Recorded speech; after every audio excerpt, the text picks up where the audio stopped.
Bodoland dance season 1 जौगा film प्रडाक्शननि बानजायनायाव दिनैनिफ्राय सेथि अडिशनखौ चिरां जिल्लानि सिङाव थानाय बड'लेण्ड गेस्ट हाउसआव लाजेनबाय। बे अडिशनाव गासै गुबुन गुबुन ओनसोलनि बादायारिफोर गासै 40 बादायारिफोरा बाहागो लादोंमोन। बिदिनो गासै 15 जन बादायारिखौ सायख'नाय जायो।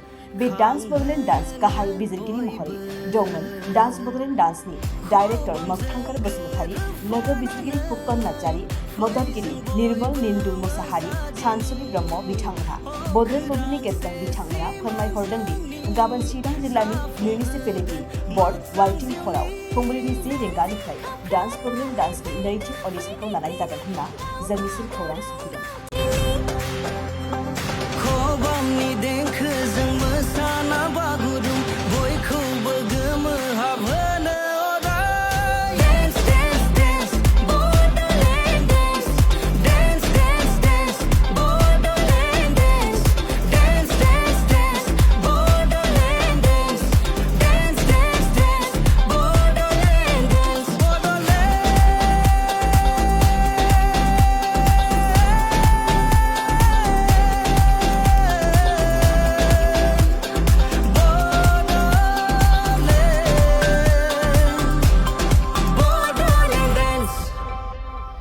देहानि सानाय सुनाय बेरामनि जेंनायाव गोग्लैदों नामा?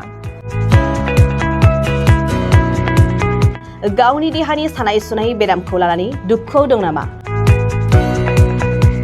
मोनसे गोजोनथाव खौरां, नोंथांनि देहायाव बायदि रोखोमनि सानाय सुनाय दंब्ला नोंथाङा जिंगा दासि। एसआइ निउर' थेरेपि, बेयाव नोंथाङा गावनि देहानि सानाय सुनायखौ गोरलैयैनो फाहामनो हागोन। सिं सानाय, आफादावदै सानाय, मोदोम जरा सानाय, आइजोफोरनि जेंना बायदि बायदि गोबां रोखोमनि देहानि सानाय सुनायखौ गोरलैयैनो फाहामनो हागोन।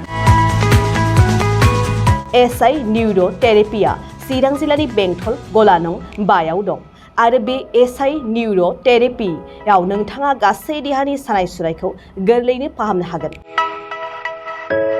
गोबां मिथिनो थाखाय 7620160459 जानबुं अनजिमायाव जगाजग खालामनो हागोन।